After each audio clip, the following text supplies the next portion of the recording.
A staple of most modern day storytelling is seeing a character with apparent flaws or a negative mindset learning to become a better overall person. Think Zuko, Loxus, Peridot, Catra, etc.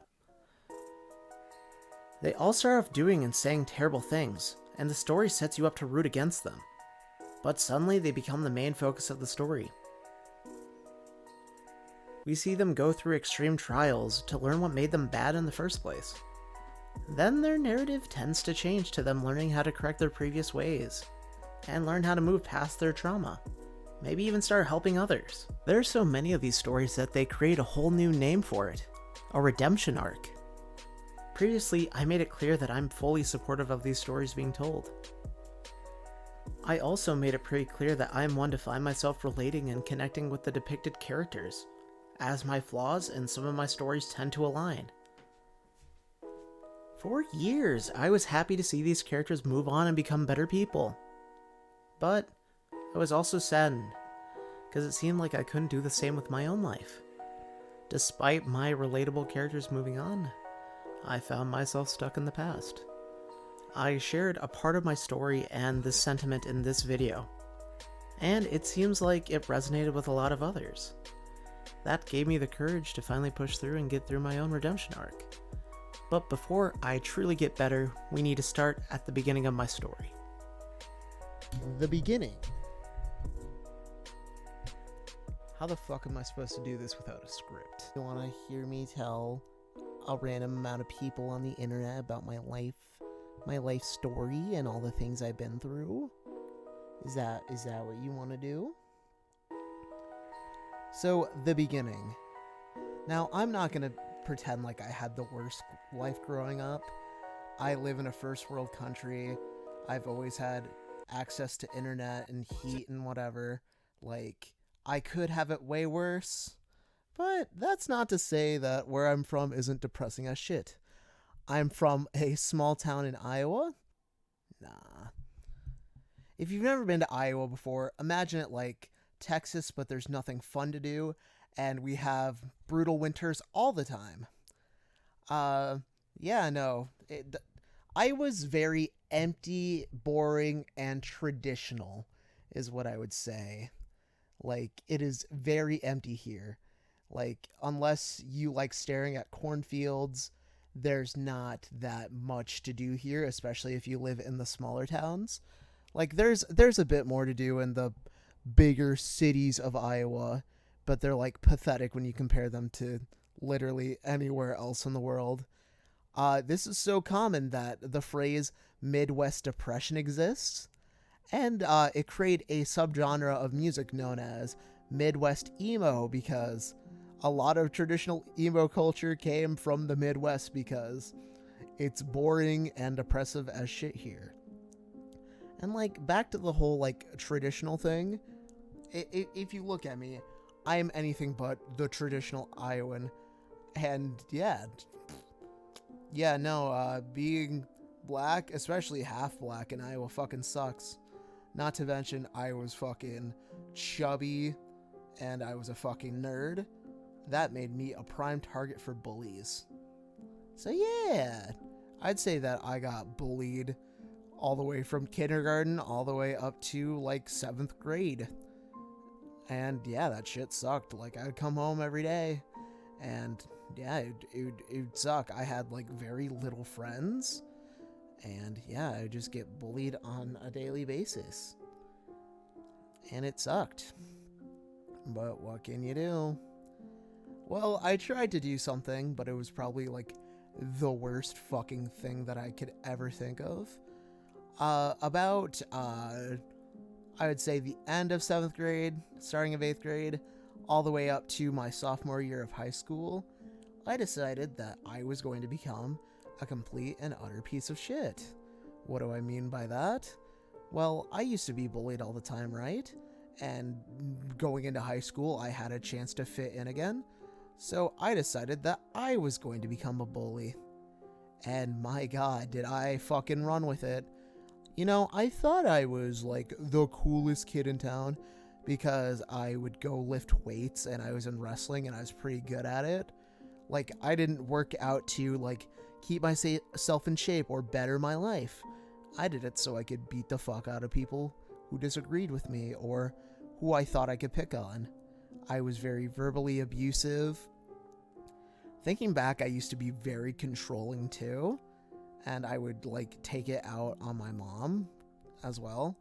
Like your classic like teenage stuff, but your classic teenage bully stuff, but I like took it to the extreme. And yeah, like I kept that on till my sophomore year, and I probably would have kept going way long afterwards. Probably would have ruined every single good friendship I had going for me at the time. If it wasn't for like this weird like English thing we got, like when I was being like this jerk through school, I like stopped caring about my grades. Like the only reason I kept good grades is so I could wrestle and do stuff like that. But other than that, I fuck every other aspect of school. I went there to be a piece of shit and to wrestle. And yeah, I remember, I don't know if it was like a traditional assignment or one of the ones that I had to do to make up some missing points or whatever, but it was an English assignment.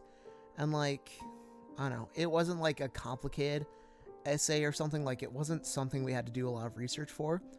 It was very opinionative, and it asked a very simple question, a question that everyone else was able to answer, but my god, did I fucking struggle with it.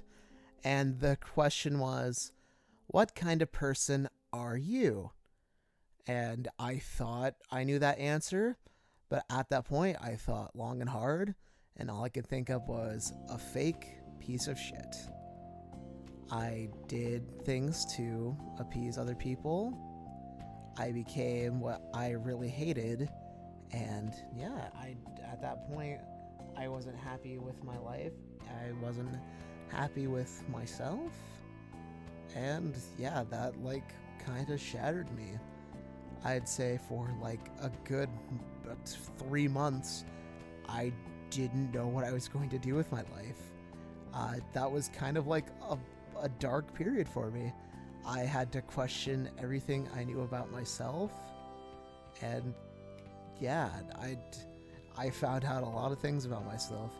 I realized that, I don't know, maybe I didn't have that good of friends, or the good friends that I did have, our relationship wasn't as close as I would like, and that was really depressing. It was to the point where I could not stop thinking about the stuff that I just stopped thinking about everything entirely. I didn't want to feel anything. I straight up wanted to die. I just wanted to straight up not exist anymore. And who knows, I probably would have gone through with it too if I didn't think it would hurt my family so much. But no, I really didn't care what happened to me at that point. I just still really cared about my family. And like, yeah, that shit was bad. Like, I'm glad I'm not that person anymore, but I still think about when I was this nightmare of a person, the things that I said to people, the things that I did to certain people. It just, I don't know, it just bothers me because I was an absolute monster. Now I bet you're thinking, where did you go from there? How did you feel better about being a monster and feeling absolutely nothing? Like, what did you do to kind of rebuild yourself? Well, let me tell you, I had the second worst idea ever. Instead of like talking about it or being more open about it or trying to understand what I was feeling, I had a better solution. I was going to mentally and physically overwhelm myself so I wouldn't have the opportunity to be sad. I overwhelmed myself so I couldn't feel bad about myself. I want you to let that sink in. That's what 16-year-old me thought was best for my mental health. So what do I mean by that? Well, I started strengthening my friendships like I said I wanted to. I was hanging out with my friends every day. but I would make it a priority to not make myself a priority, if that makes sense. Whenever we're hanging out, I'm like, yeah, what's going on with you? What's happening with you? What can I do for you? I never would talk about myself, or if a conversation was directed about me, I would try to brush it off as fast as possible. I wanted a very one-sided relationship with my friends. I wanted it to be all about them and not really consider what was good for me. Like, I would only consider them and never myself. And I did that with, like, a lot of people. I also took that chance to kind of separate myself from the people I was hanging out before, who kind of, like, encouraged this negative behavior in me. And then I decided to go out for every activity under the sun. I did speech, I did drama, and I did enjoy those things, but also trying to fit in school. And then I sold my soul to the worst job you could probably get in my town. Like, it's a nice paying job, but I was working like 30 hours on top of my school commitments, on top of my actual school grades. And yeah, I gave myself very little downtime, because I thought, if I'm constantly busy, that's less time I have to reflect on myself. And who would have guessed it? That led to a whole other bunch of issues down the line. But for that, like, month or two, or hell, for half that school year, it worked out pretty well. I was able to give myself the illusion that I was doing better and that I had solved my problems by not acknowledging those problems. By ignoring those problems. By doing that, in my mind, those problems disappeared. Little did I know that they were just waiting for me later down the line.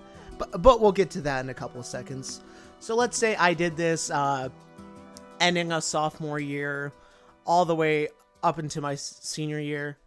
The only exception would be that, like, brief part where the pandemic really started, like mid 2020, where we were all locked inside. Luckily, my job was still considered essential, so I could still overwork myself. Before, 20 hours a week when you're in school, I was like, fuck it, make it 45, even though I'm only 17. Like, what could go wrong? Spoiler alert, a lot went wrong. Yeah, no, I just overwhelmed myself, and I'm like, hey, I still feel dead, but I'm making money. I have good friendships and whatever. And and then senior year rolls around, I'm still trucking it, still overwhelming myself, and I think that I see the finish line. And then it was when it really set on me that I didn't have a plan for after high school. I did. I was going to go with the original plan I set, which was culinary or something business related. Like, those were the two that I was set out on. But I realized that I enjoyed those, but I wasn't sure if I enjoyed it to the point where I was willing to sink years and years and thousands and thousands of dollars on it. Like, those were like things that I could enjoy and get in and get out of every now and then, but I didn't want that to be my whole life. I sort of realized that I had interests in more of the creative side. Like, I really want to do something with acting or video technology or like writing speeches or something like that. I realized that that's what I really wanted, but again, I come from a very traditional town, and it's not unheard of, just highly discouraged. So I kind of found myself in a crossroads of doing something that I felt would kill my creative passion entirely, but it was the safe route and it was what everyone expected of me, or take what everyone made me believe, a massive gamble, and hope that it would pay off by making me truly happy like I thought it would.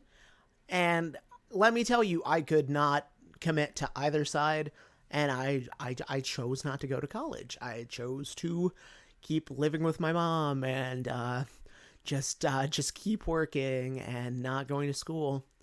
And now looking at it now, yes, that was probably the best decision. I didn't want to hop onto either one of these. But my friends, let me tell you, they were like way planned out. Like they knew what they wanted to do. And good for them. I'm not mad at them in the slightest. They knew what they wanted to do. I'm proud of them. They're doing well. That's great. I kind of felt left behind because they could make that decision so easily. And I could not, even though like everyone around me made that decision. Because like, you got to remember that after I had that giant meltdown, I was starting at square one in the middle of high school, and that's when people have like set their sights on what they want to do for the rest of their lives. So yeah, I did not know what I wanted to do, and I fucking beat myself up over that for like the entirety of 2021.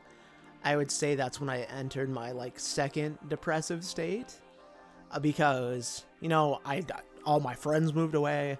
I am working 40 plus hours, and I felt like for the second time I had wasted my life, despite the fact I wasn't even 20 yet. I felt like I had wasted so much time, and I am not going to recover for the rest of my life. So, yeah. But, fortunately, around this time, I was still kind of doing YouTube. I did it as, like, a conversation starter and to, like, work on stuff with my friends. And that's what, like, made me gain that interest for acting and stuff like that, video technology stuff. But I never felt like I could fully pursue it. YouTube was just, it was just another hobby for me. And I was glad to keep it that way. But then I really thought about it, like, like 2021, I wrote like a lot of important speeches and whatever. And like, I learned to like present matters that were very important to me, which was good because I was coming out of this comatose state where like I didn't feel anything. So like finding the ability to do that was really nice. And I'm thankful for all my speech teachers and stuff like that who helped me kind of do that with myself. So yeah, it was great that they helped me do that. I don't know, and I was reading this web comic at the time called Unordinary, and I found myself like really relating to the main character. And like analysis videos were something I hadn't even considered at that point.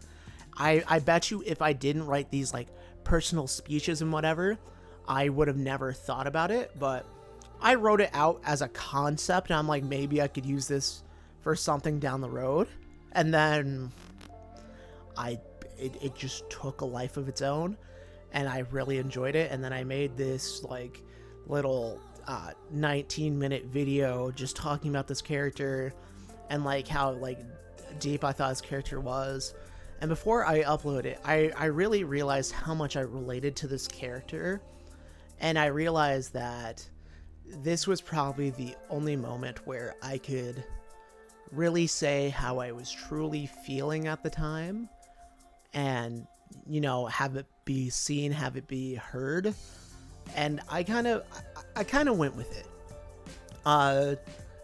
It was basically a cry for help. And the video first came out, and mind you, I'm a channel that has 70 subs. Before that, I have like less than 50. I was like 40 subs like last year. And like of course like a video talking about a webcomic that, despite it being big, not a lot of people talk about it, and a channel with 40 subscribers, it's not gonna get to anybody. So I felt like my cry for help was kind of ignored, and I just kept going, just abusing my body, abusing my mind, and just feeling sorry and pathetic. I continued that for like, I'd say like a good 3 or 4 months. And then the craziest thing happened. That video all of a sudden was getting hundreds and hundreds of views. And mind you, like, It's at like 2,500 now, and mind you, in like the bigger scale of YouTube, that's nothing. But for me, that is like far beyond anything that I could ever imagine. Like something I made being seen, and yeah, and not only was it being seen, people were like talking about it. They were they heard my message. They were relating to my message, and like they were congratulating me. It it was a feeling that I can't describe, because I it's people who had no previous attachments to me. They don't have any reason to lie or pretend to hype me up or whatever. They're just being truly honest, and that's what I really needed in that moment of time, was like positive reinforcement from like an outside source, and that's what they gave me in plenty. Like, I don't know, they made me feel a lot better about myself, and like they didn't tell me that. They didn't hype me up either. Like, people were like, "Thank you for sharing your story. I can relate in this and that way." And yeah, or like, "I'm proud of you for sharing your story." And like, this term is like so overused now, but it was very wholesome. And yeah, that like kind of sparked me to ignite some change in myself. And the year started, and I really decided that this was the year I was going to start to turn my life around. I'm not going to be negative towards myself anymore. I'm going to start taking care of my body like I used to. I'm going to work out and live happy and healthy, or not, so I can boost my ego. I'm going to be more creative. I'm going to be more honest. And yeah, I just wanted to take this year and overall better myself. So, how did that go? Well, why don't you see for... To be honest, I'm doing fantastic. I was going to have like a bigger like kind of moment where I stitched together a bunch of things, but computer problems, and I really need to get this video out soon, otherwise I am not going to upload it at all. But yeah, I've been doing great, to be honest. I know I kind of disappeared for 3-ish months, and that's because like from January until now, which is like April 6th, I know I've been pushing myself quite a bit. Yeah, like I said, I'm trying to get my body in order, and I've dropped 10 pounds since the beginning of this year. Really proud of that. Yeah, I've been just trying a bunch of new things. Getting away from social media more tends to help. And I don't know, just been more honest and open with people. Like, I don't know, the other day I kind of told my mom about this whole idea that I had uploading this video, and she was very supportive. Like, I think it's the first time we ever really talked about YouTube and why I do it and whatever. And she was like, I was worried that she wouldn't understand or like be afraid that I'm just giving away my life on here. But what she said was kind of like my same thinking, and I'm really glad she was supportive. She said, "I'm glad you kind of found a way to express yourself as well as document your life to see how far you've come." And I don't know, it was really nice knowing in that moment that I was truly supported. And I know that I'm truly supported by you guys. So, thank you guys very much for sticking around. This is kind of the end of the Sad Boy saga. I'm going to try and not be as much of a downer. I'm going to try and be a lot more positive with the things I upload. And yeah, thank you guys for sticking around. I have 2 smaller videos planned and then 2 really bigger ones planned, so keep an eye out for those. And I'm going to keep things honest and genuine. So as always, thank you guys, and as always, stay safe. Love you. It's alright.